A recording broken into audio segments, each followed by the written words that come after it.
I want to share three things. First of all, the fear of God concerning holiness.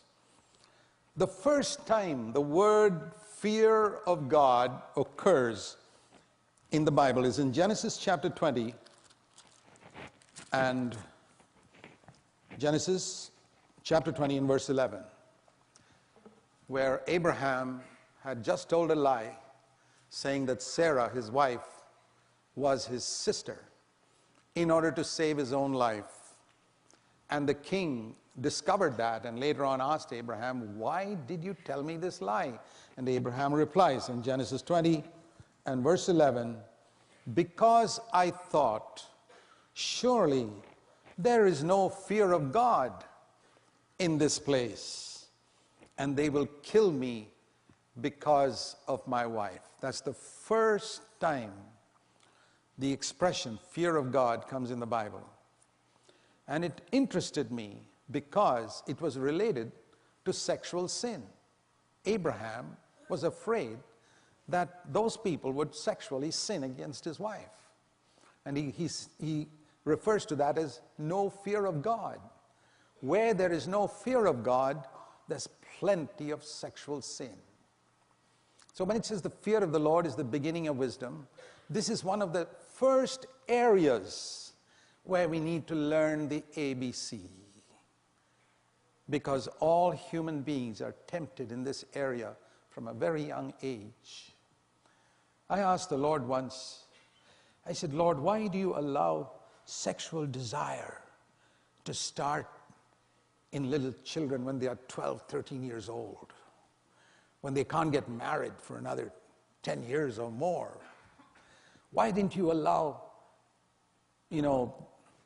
people to be like innocent little babies till they're about 20? And then, when they're ready to be married, let sexual desire come up then. It would protect them from a lot of problems in their teenage years." God, in his great wisdom, has allowed us to have strong sexual desire from our teenage years. And the answer I got from the Lord was the Lord said, "Because I want man to overcome this before he gets married." If you don't overcome it before you get married, the chances are pretty slim that you'll overcome it after you get married. Because the desire is so strong. And that is why it's a sin for people who are not married to have any type of sexual contact. It is the clearest proof they do not fear God at all. I don't care which church they go to. I don't care what activity, Christian activity they're engaged in. They don't fear God. They don't know the ABC. This is the area where God is going to test every man. And if men are tested in this area because they lust after a woman who is immodestly, provocatively dressed, it's absolutely righteous on God's part to punish that woman who tempted that man by being dressed in that way. So this is an area where all sisters need to be very careful. I want to say to you all sisters, in Jesus' name, very lovingly, as a father, I would say to you,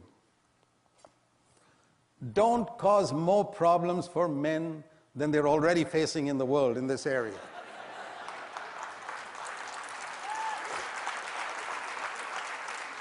They struggle as it is. And don't add to that if you're a Christian. Let the worldly people do that.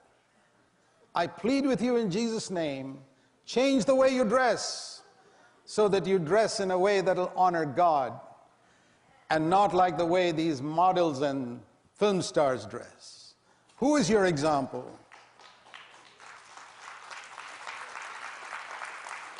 When God looked around Israel to find a young 19-year-old girl to be the mother of Jesus, do you think he picked on some girl who was provocatively dressed walking down Israel? No. He looked for a godly young girl, Mary. Ask yourself, all of you young sisters, if you were living in Israel, would God have chosen you? That's a pretty good question. It's a very important area. Sexual temptation, men and women have to be very, very careful in this area. I remember a young sister once came to me in our church and asked me, Brother Zach, how shall I dress as a young girl? I said, I'm not going to give you any rules, because each culture, there are different types of dresses they wear.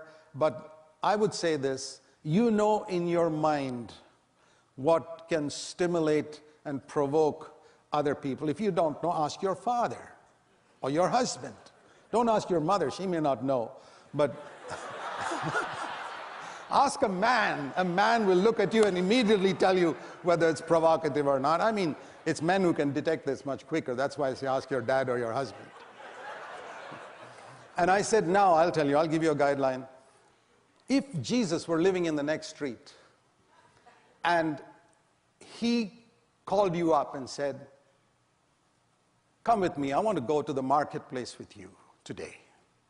How would you dress to walk with Jesus in the marketplace? That's the way you should dress all the time. I said, that's the only guideline I want to give you. Don't dress like that only when you go to church and then dress like worldly people when you go to work. Oh no, don't you want Jesus with you when you go to work? I tell you, you need him more there than in church.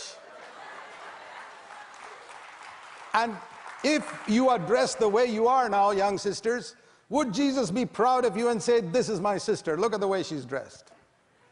Or would he be ashamed? You know, it's so easy to think Jesus is with us, Jesus is with us. He's not with you. It's very important. The fear of God is the beginning of wisdom. We'll never make progress. Just like you tell a kid, if you don't learn your ABC, you're not going to make progress in your education.